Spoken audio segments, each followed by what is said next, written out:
మా నానమ్మ పాడేది. ఏమిటి చెప్పండి. శివుడవో మాధవుడవో ఎవరని నిర్ణయించేదిరా, మిమ్మల్ని ఎవరని నిర్ణయించేదిరా.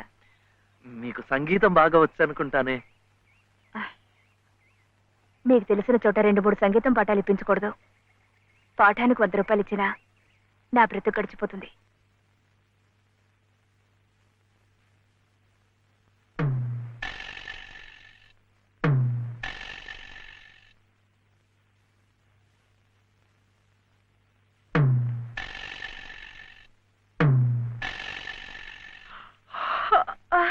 ఏమిటి ఏమిటి అప్పుడే ఆవలింతలు? పెళ్లినాడు హోమం చుట్టూ తిరుగుతుంటే పురోహితుడు చెప్పాడు కాబట్టి తిరుగుతున్నారు అనుకున్నాను. తెల్లవారులు మంచం చుట్టూ కూడా అలాగే తిరుగుతారని నాకేం తెలుసు. పాడుగాను బుద్ధి. తిరుగుతున్నానంటే ఏ కోణంలో చూస్తే నువ్వు అందంగా ఉంటావో చూస్తున్నా. నా అందం చూడటానికి ఈ జన్మ సరిపోతుంది. నా కడుపు పండటానికి మరో జన్మ పడుతుంది. పడితే పట్టని ఏమిటి? అన్ని జన్మలకి నేనే నీ మొగుణ్ణి. మావయ్య ఇటు దిగు దిగు. అలా చూడకూడదు రాత్రిపూట. ఏమిటయ్యా రా. మధ్యలో వాడిందికే నువ్వు కూర్చో. నువ్వు వెళ్ళరా, వెళ్ళు. ఇవ్వు.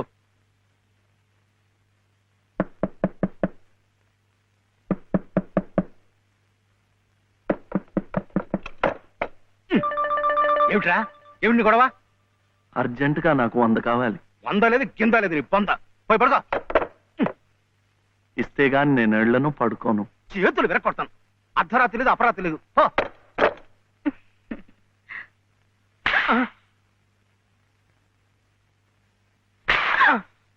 అల్లుడు ఏమిటండి మీరు కిటికీ? అది కాదయ్యా, ఇందాకాడేదో నేను అడిగినట్టున్నాడు. నువ్వేమో కాదన్నట్టుకున్నావు. అందుకన్నాడు కొరడా ఇచ్చుకొని రక్తాలు వచ్చేలా కొట్టుకు చేస్తున్నాడు. సావనివ్వండి, నేను లొంగను. అయితే నేను ఈ ఘోరం చూడలేను. నేను ఇప్పుడే గోదాట్లో దూకు చేస్తా. ఉండు నాన్న, నీతో పాటు నేను కూడా దూకి చచ్చిపోతాను. ఆగు. పగలు లేదు రాత్రి లేదు, ఒకటి ఈతర పోటీలు ఇద్దరికి. రాముడు చూడాడు ఎలా కొట్టుకి దిగిపోతున్నాడు. అయినా ఆడు అడిగింది లచ్చలా కోట్ల ఓ కొంద. మీకు 100లాగా కనిపిస్తున్నాడు మీ బొంద. ఇలా 10 సార్లు 10 వందలు వస్తే ఎన్ని 100 అవుతాయి నా బొంద? ఇలా ఇప్పటికిప్పుడు కావాలంటే చిల్లర ఎక్కడి నుంచి ఇస్తారు వాడు బొంద? ఇదిగో బాబు అందా, అలా కొట్టుకోకూడదమ్మా.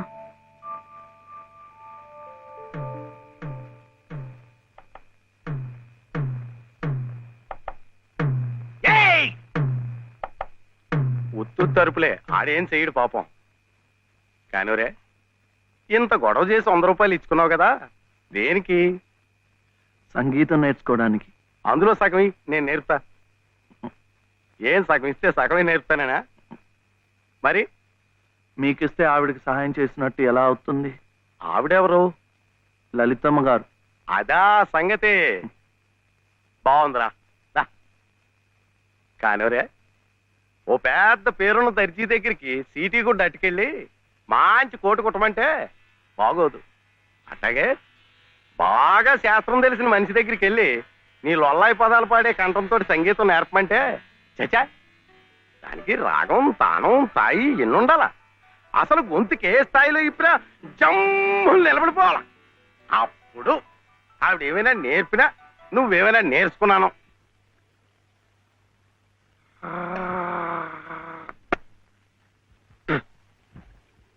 ఇప్పుడే మొదలు పెట్టాను. మీ దగ్గర సంగీతం నేర్చుకోవాలి కదా.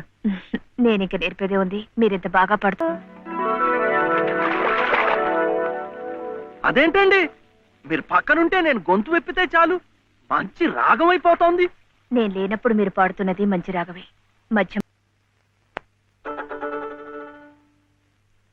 కృష్ణుడు మన్ను తిన్నాడని యశోదమ్మకి తెలిసిందట్రా. ఏది నోరు తెరు అని కృష్ణుడిని అడిగిందట. అప్పుడు కృష్ణయ్య, అమ్మా మన్ను తినంగనే శిశువునో ఆకుంటినో వెర్రినో. నిద్రపోతున్నావేమిట్రా, ఊకొట్టడం లేదు? ఆయనమ్మా, ఏమిట్రా? చలపతి గారు లలితమ్మ దగ్గర ఒక పాట పాడాను. అది విని ఆమె ఏడుస్తూ వెళ్ళిపోయిందేమిటే. ఏం పాట పాడావురా? సీతమ్మ మరి వనవాసం లేదు. మరి ఇంకే, సీతమ్మ వారి కథ అంటేనే కష్టాల తోరణం. ఎంతటి ఆదిలక్ష్మి అయినా ఆడజన్మ ఎత్తేసరికి అగచాట్లు తప్పలేదు. ఏ కష్టాలు ఆమె గుండెల్ని తాకాయో, తన బాధల్ని గుర్తుకు తెచ్చాయో. పిచ్చి తల్లి ఏడుస్తూ వెళ్ళిపోయి ఉంటుంది. అంటే ఆవిడ చాలా కష్టంలో ఉందా నానమ్మ? కష్టాలు కాక మరేమిట్రా, చిన్నతనంలోనే భర్త పోయాడు. అత్త మామల ఆదరించలేదు. ఉమ్. గతి లేక అన్న పంచం చేరితే ఆ వదిన తాటకిలా కాల్చుకు తింటుంది. ఏమిటో చస్తే గాని రాబందులు ముట్టం. కానీ ఈ బంధువులున్నారే, కాస్త పరిస్థితి చేయిదారితే బతికొండగానే పీక్కు తింటారు. అంటే ఆవిడ అలా కష్టాలు పడాల్సిందేనా? అందుకే ఏదైనా దారి చూపించమని ఆ భగవంతుడిని వేడుకోమన్నాను. ఆ గుడి ప్రాంగణం తుడిచు, ఆ మెట్లు కడిగు, ఇంత సేవ చేసుకుంటే మంచి జరుగుతుందని చెప్పాను. చదువుకున్న పిల్లలు, మనకున్న నమ్మకాలు వాళ్ళకుంటాయా?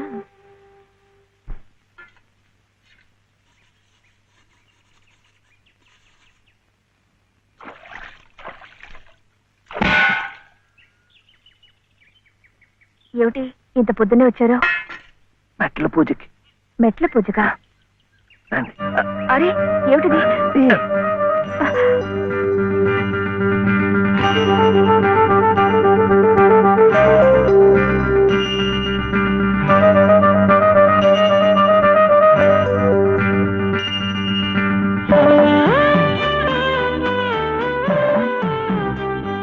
ఇంకాస్త మెట్లే, వచ్చేసాం.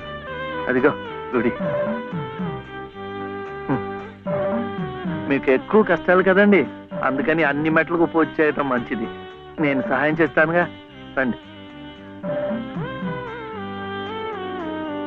అబ్బాయి చలపతి, మొన్న నువ్వు నాకు శతం ఇచ్చావు. 100 నా బొంద. అది ప్లేడర్ గుమాస్తా పంటి కింద కూడా రాలేదు. ఇప్పుడు మరో 500 కావాలి. 500. 500 కాకపోతే 1000 ఇవ్వచ్చు. కానీ ఆయన కేసు కూడా సరిగ్గా వినలేదే. విండాయా? పెట్టలేదుగా. ఎద్దుకు మేత, ప్లేడర్కు ఫీజు పనికి ముందే పెట్టాలి. నువ్వు వెళ్ళి 500 పట్టరా, 500. అప్పుడు వింటాడు. వెళ్ళు. ఇంక చూడు, ఈ కేసుని గానుగా తిప్పినట్టు తిప్పేస్తాను.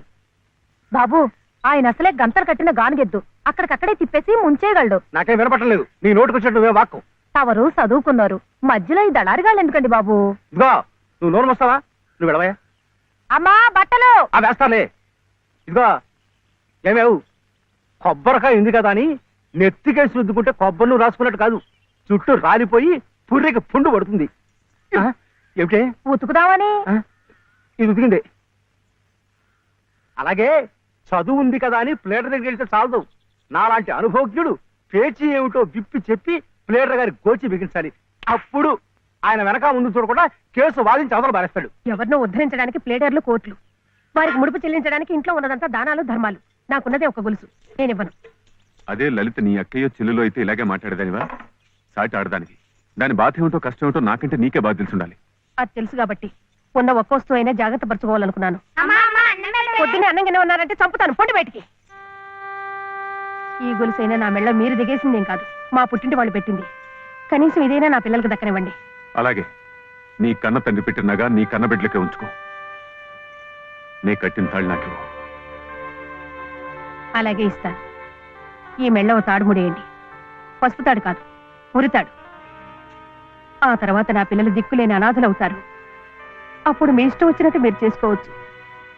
అడిగే వాళ్ళు ఉండరు. కనపడడం లేదా?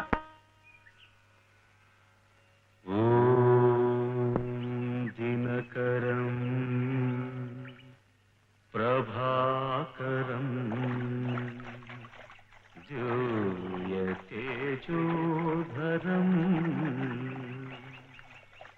సకల జగదాధారం అఖిలం శశ్వత్ శుభకరం దినకరం.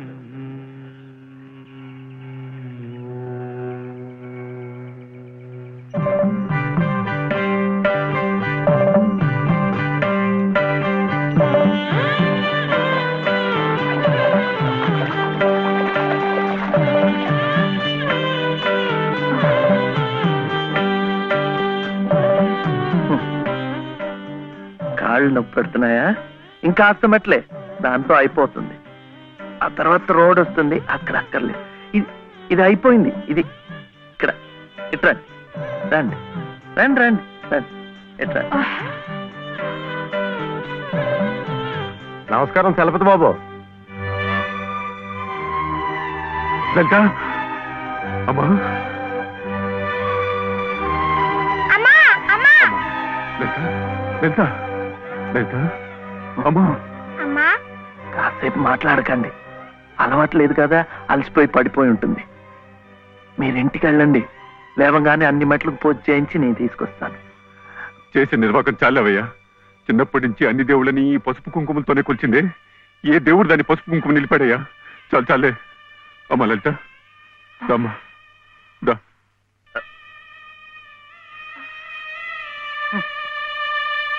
ఆ మెట్లు కూడా పూర్తి చేసి ఉంటే ఎంత మంచి జరిగేదో.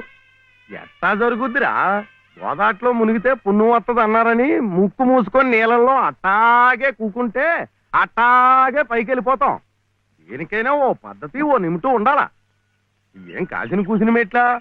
ఓ కోటి పెళ్లి కానుండి కొండ పెళ్లి వరకు ఉన్నాయి. వీటన్నిటికీ పూజలు చేయాలంటే ఆడకూతురు తట్టుకోవద్దా? చేయకపోతే కష్టం ఎలా తీరుతుంది? ఓరే, గుళ్ళో పూజలు చేయాలంటే నువ్వే చేస్తున్నావు ఏట్రా? పూజారికో చేస్తున్నారు, మనం అట్ట పూలు ముట్టుకుంటున్నాం అంతే. కానీ పుణ్యం మనకు వచ్చేస్తున్నాం. అట్లాగే ఆ అమ్మ కష్టాలు పోవాలంటే ఆ అమ్మే చేయక్కర్లేదు. ఆ అమ్మ పేరు చెప్పి నువ్వైనా చేయొచ్చు, నేనైనా చేయొచ్చు. నీకు మంచి జరగాలని మీ నాయనమ్మ చేయడంలా అంతే.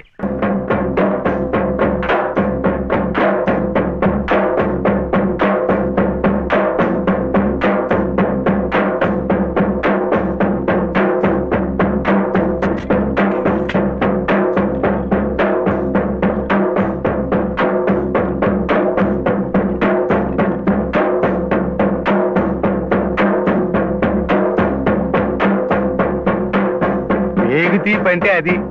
ఆ కొడుకు జబ్బు తగ్గాలని ఆ తండ్రి పడే అవస్థ చూడు. ప్రాణాలకు కూడా తెగించి నిప్పుల్లో ఎలా నడిచేస్తున్నాడో. పొద్దున్నే నువ్వు చెప్పింది అదేనమాట. ఒకళ్ళు కష్టాలు తీరాలంటే ఇంకొకళ్ళు మొక్కోవచ్చని. ఒరే ఒరే, నువ్వెక్కడికి రా? అమ్మా, శివయ్య ఎందుకు నీ చేత మెట్లన్నీ కడిగిచ్చాడు? మన మంచి కోసం.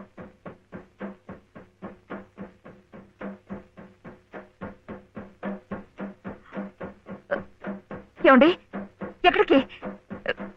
ఏమండి ఏమండి?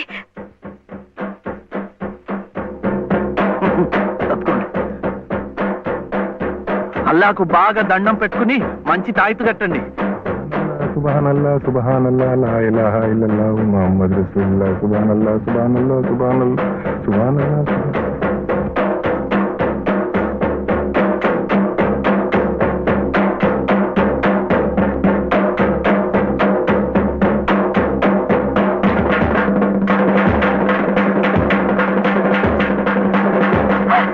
ఒరే ఒరే ఒరే ఒరే, ఆగరా ఒరే శివయ్య.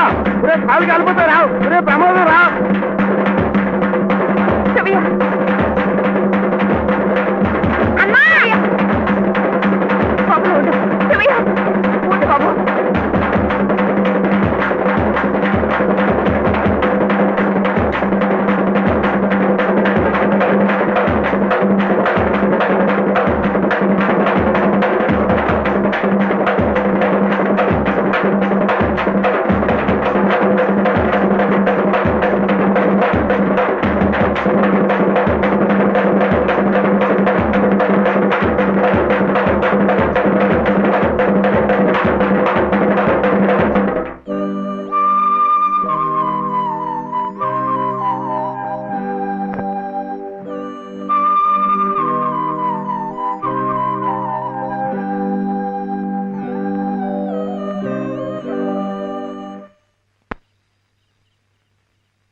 ఈ రాత్రికి మీరు ఇక్కడ ఉంటే మంచిదేమో.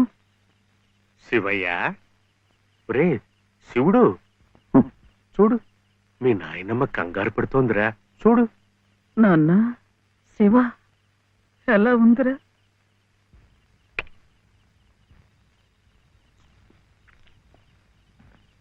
ఇప్పటికైనా నమ్మకం కుదిరిందా? వాడికేం పర్వాలేదమ్మా, హాయిగా నిద్రపోతాడు. అసలు నీ ఆరోగ్యం కూడా అంతంత మాత్రమేగా. జాగారం చేయకుండా కాసేపు నడుము వాల్చు. ఏం విశ్రాంతి తీసుకోవటం ఏమిటో. వీడిలాగే ఏదో ఒకటి నెత్తి మీదకి తీసుకురావడం, అది తీరేసరికి మరొకటి. ఈ సేవతోనే సరిపోతుంది. నువ్వు చాలా అదృష్టవంతురాలి రాజమ్మ. మనిషి స్వార్థాన్ని చంపుకుని ఏ ప్రతిఫలాన్ని ఆశించకుండా పరోపకారం చెయ్యాలంటే ఎంతో దీక్ష ఉండాలి, సాధన కావాలి. అలాంటి వాణ్ణి మనం యోగి అంటాం. మరి నీ మనవుడు ఏ ప్రతిఫలాన్ని ఆశించి నిప్పుల్లో దూకాడంటావు? వాడు దుమ్ము ధూళి అంటని స్వాతి ముత్యం, జన్మతః యోగి, మహాజ్ఞాని. అలాంటి వాడికి నువ్వు సేవ చేస్తున్నావు. ఇంతకంటే నీకేం కావాలి చెప్పు?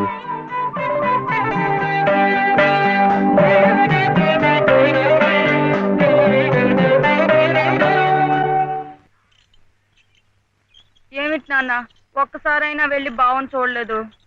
ఓహో పిచ్చి మొద్ద, వెళితే అతుక్కుపోతాని. చీడించి మేరెంచమని డాక్టర్లు వాడికి పెద్ద వైద్యమే అవసరమైందన్నారు అనుకో.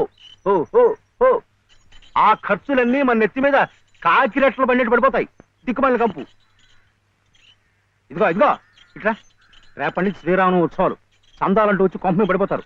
మా నాన్నకి నెత్తురు బంక విరోచనాలు, ఇంట్లో కూడా రావడం లేదని చెప్పి గేట్లో వాళ్ళని గేట్లో పంపించాయి.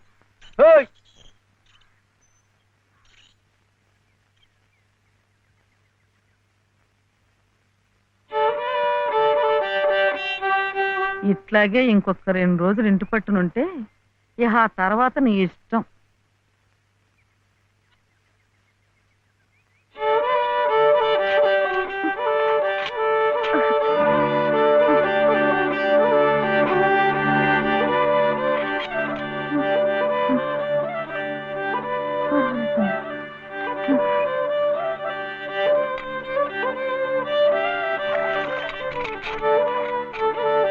చిట్టి చిట్టి, ఆ ఏమిటి? చలపతి గారి ఇంటికి వెళ్ళి లలితమ్మ గారి వదిన మళ్ళీ బాధపడుతుందేమో చూసొస్తావా? ఏమిటి బావ నీ పిచ్చి? ముళ్ళకంప మీద కూర్చోబెట్టి గుచ్చుకుంటుందా అని అడిగినట్టుంది. ఆ దుర్గమ్మ ఈ జన్మలో మారు.